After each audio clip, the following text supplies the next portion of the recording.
Welcome to the motherfucking relay. We're covering today's top boxing news. Okay, we'll start with this. The continued reactions to Jessica McCaskill's comments in reference to Alicia Baumgartner's positive test. All that. Matchroom's potential involvement. Sandy Ryan, she's supposed to be fighting very soon, stated, "Imagine talking shit on your promoter that's putting you in a massive fight, you absolute clown. Be ready September 23rd. When I heard Jessica say what she said on the Boxing Voice, I thought she picked a very inopportune time to say those things about Matchroom because she's still doing business with them. She's entitled to her opinion, and she's certainly entitled to feel how she feels behind closed doors, but publicly, you say something defamatory like that about a company you're still doing business with, and it could come with added repercussions. Jessica McCaskill and Matchroom have done a lot of business together over the years. Sure, Sandy Ryan is aware, and that's why she had an adverse reaction to her comments. You must remember that the biggest fights of Jessica McCaskill's career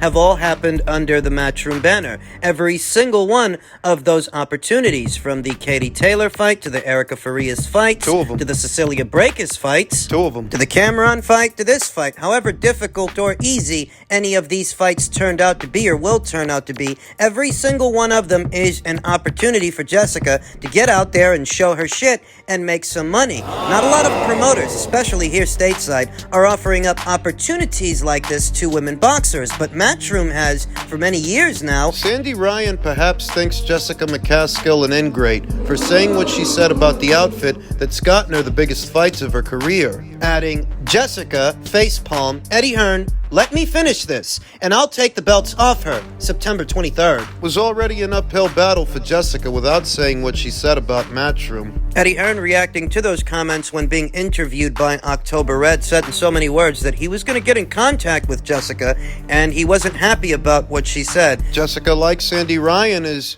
under contract with Matchroom. This fight with Sandy Ryan, this unification match, is intended to be the first fight of Jessica's newly inked multi-fight deal. Will Matchroom make the decision to rescind that deal based on what Jessica said? Does this give them the grounds to do that beyond this upcoming Sandy Ryan fight? Rick Ramos, who has handled the career of Jessica McCaskill for many years now, said, I just got on a call with Eddie Hearn. I heard him out. He was clearly upset. I will watch the interview with Jessica and the Boxing Voice. Jessica will make a statement later today. Tell them how you really feel. That's what Jessica McCaskill did. We already evaluated what she had to say and how she was suspicious that Matchroom might have sabotaged Alicia Baumgartner's anti-doping test because she was coming towards the end of her deal. And that's a defamatory comment to make publicly because that might leave other fighters so inclined to not sign to Matchroom based on an accusation. That one. A direct assault on their reputation as a company and how they handle their fighters. It's defamatory. It's damaging. Was in poor taste. Even if underneath it all, that's how Jessica feels, that's still not something you should be saying publicly when you're still doing business with these people. I can imagine how that conversation between Eddie and Rick went, and how Eddie might be feeling that the biggest opportunities of Jessica's career, the biggest opportunities she's ever been given. After all these years, this is how she thanks Matchroom. How many other girls wouldn't love to have a Matchroom deal fighting on the DAZN platform that Jessica McCaskill has been doing so for all these years, all this time, and this is what she has to say about the company that gave her those opportunities. No, I don't imagine Eddie Hearn was at all pleased with what she said. An abstruse accusation to make. Because Matchroom gains nothing. In a situation like the one Jessica was describing, where they deliberately sabotage their own fighters' tests, it's damaging to their own company's reputation. That so many of their fighters are having these anti-doping scandals. Conor Benn, Dillian White, now Alicia Baumgartner. How would they benefit from dirtying her tests? What's in it for them? What would be? You're gonna damage your own company's reputation just to spite this fighter? Come on. The accusation is abstruse, myopic even. It's too linear. You think they want to spite her that much? Froward tongue, Jessica should have exhibited a bit more demure. Don't even say nothing. Awkward times await at the office on September 23rd when Jessica shares the ring with Sandy Ryan. Don't expect Matchroom to do you any favors. Now that they know what you really think of them. Just in keeping with the theme of anti-doping fiascos, Conor Benn will reportedly now face an appeal over his positive drug test, as UCAD and the BBBOC have both appealed the NADP's decision to lift his suspension, clearing him to fight. It's claimed that the NADP's decision was focused heavily on UCAD's inability to rule on VADA tests and did not include an examination of the science explaining why clomiphene was found in Benn's system. Eddie Hearn had previously insisted this was not a decision based on jurisdiction. It seems that UCAD and the BBBOC want to continue to drag this out, continue to nail Conor Benn to the wall, and I've never really seen either of them go after somebody like this. It gives you the sense that they have a special rancor for Conor Benn that they perhaps didn't have with other fighters. Because they want to drag this out. They don't have to. They can let it go. At this point, if you're Conor Benn, you need to fight. Doesn't matter where. You need to fight. And if it has to be outside of the United Kingdom because the BBBOC wants to continue to drag this out, then so be it. The BBBOC that released an official statement saying the British Boxing Board of Control can confirm it has filed an appeal in respect of the decision of the Independent National Anti-Doping Panel in anti-doping proceedings brought by UCAD against Mr. Benn. The BBBOC has an independent right to appeal the decision, and as the governing body for professional boxing in the UK, and having due regard to its role and responsibilities, has elected to do so. The BBBOC can also confirm that UCAD has also appealed, that said appeal shall be dealt with in accordance with the relevant rules, in accordance with those of the BBBOC, is unable to comment further at this time. Conor Benn should look to fight here stateside or maybe in Saudi if he can, focusing not on the size of the purse or the size and scale of the fight, but just getting some rounds in, getting some activity. He's lost enough time on this. They want to ruin him. They want to ruin his career. The BBBOC and UCAD probably feel that Conor's getting off too easy, that in many ways he'd be getting off with a slap on the wrist, even though he hasn't fought in well over a year's time. If you're Conor and they're making things hard for you, you need to expand your horizons. You may need to fight abroad. Get yourself a license in Texas or California. If you can, get yourself a boxing license somewhere abroad. Conor Benn himself reacted to this news by saying, "I'm disappointed at the news of an appeal being made. Having already been cleared by both the WBC and the NADP to continue my career without any restriction, it was also disappointing to note that the media seemingly knew an appeal was being made before me or my legal team, and that there have been further breaches of confidentiality. There is clearly an agenda against me, and we have seen that from the start of this process. As I have said before, I am innocent. Nothing has changed, and I remain confident in my position. I will not be commenting further while I let the legal process play out." I definitely feel there's an agenda at work here, but perhaps the agenda is not specific to Conor Benn. It's specific to Eddie Hearn. It's specific to Matchroom, because they've got a lot of enemies on both sides of the Atlantic Ocean. Irrespective of Conor Benn's guilt or the lack thereof, whatever you feel about Conor and what's really going on here, at least in part, the way this situation is being handled by the BBBOC, by UCAD, the media leaks. Remember that when this news first broke last year, it's because it was leaked to the media. And the question is, who leaked it? Who leaked this latest story that both the BBBOC and UCAD were planning on appealing to further stifle Conor Benn's career? I can't help but think that irrespective of his innocence or guilt, there's definitely an agenda at work here. What's that? Defaming Matchroom, crippling their ability to do big shows in the United Kingdom. I don't want to sound like a conspiracy theorist, but I can't help but notice that two of the bigger shows Matchroom was going to do in the UK were stifled, were affected by anti-doping fiascos. Conor Benn's last year and Dillian White's this year. Not even counting what's going on with Alicia. It all just starts to look a certain way because it's happening in sequence. One of Matchroom's biggest critics, Rick Glaser, said, "Wow, these Eddie Hearn fighters keep getting caught on pads. Now even a woman fighter got caught. Sounds like DAZN needs to step in and step on Hearn's hands a little. The DAZN boxing executives need to start asking some hard questions of hashtag horrible Hearn, because failing ped tests is happening far too often for Hearn's fighters, especially compared to other boxing promotional companies." This guy's full of shit. Not that long ago, two of the PBC's fighters, Alberto Puello and Michel Rivera, tested positive within proximity of each other for banned substances, and Rick did not give those stories the time and attention he gives these stories. Anything involving Eddie Hearn. He's got a hard-on for that guy. Anybody that follows Rick Glacier's social media will know that he's hypercritical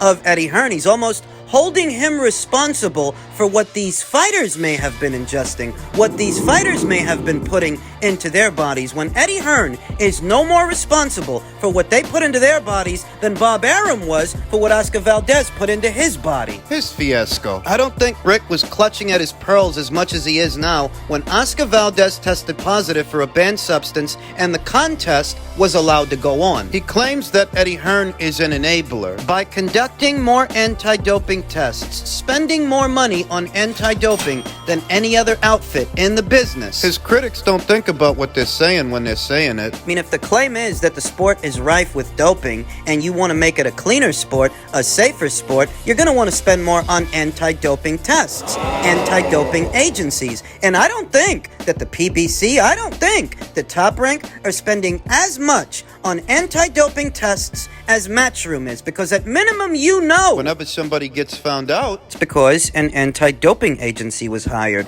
and that ain't free, that ain't cheap. Rick Glacier's using this to sully the image of Matchroom by way of Matchroom's fighters and what fighters have had adverse findings. Eddie Hearn is not responsible for what they put in their bodies, any more than Al Heyman is responsible for what Alberto Puello and Michel Rivera put into their bodies, any more than Bob Arum was responsible for what Oscar Valdez put into his body. He's not their fucking babysitter. And these kinds of comments you see, like Rick Glacier's comments, speak to the anti-Matchroom agenda I'm talking about. What feels like to Conor Benn, the agenda against him. It's clear to me that a lot of people are gunning for Matchroom. They got a lot of enemies. On both sides of the Atlantic Ocean.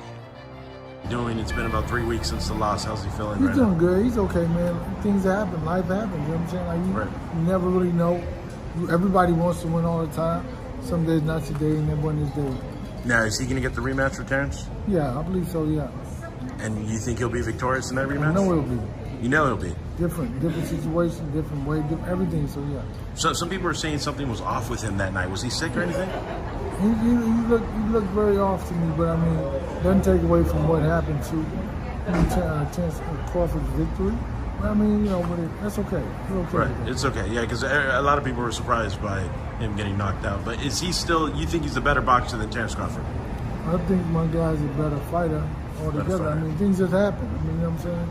Right. Bad day, bad day. Story is that Errol Spence Jr., the former unified welterweight champion, has already achieved a rank with both the WBA and their sister organization, the WBC. Boxing insider Rick Glaser, who I just mentioned, said he's being told the Crawford versus Spence rematch will happen, but now will happen in January. Errol Spence is going to get blitzed again, worse this time. We're now living in a Terrence Crawford world. Now, I've warned the perils of an immediate rematch, how Errol Spence Jr. should put a little bit of distance between himself and a second fight. That not fighting Terrence straight away doesn't mean the rematch won't happen. It can still happen. You go up there to 54, you acclimate a little bit, you take an interim fight en route to a Crawford fight, a Terrence Crawford fight. I think that's a better play than fighting Terrence again straight away. If he does, he's going to receive the same kind of beating or worse at 154. The weight ain't going to make the least bit of difference. They want it to be the weight. Jermel Charlo attributes Errol's loss to rabbit punching.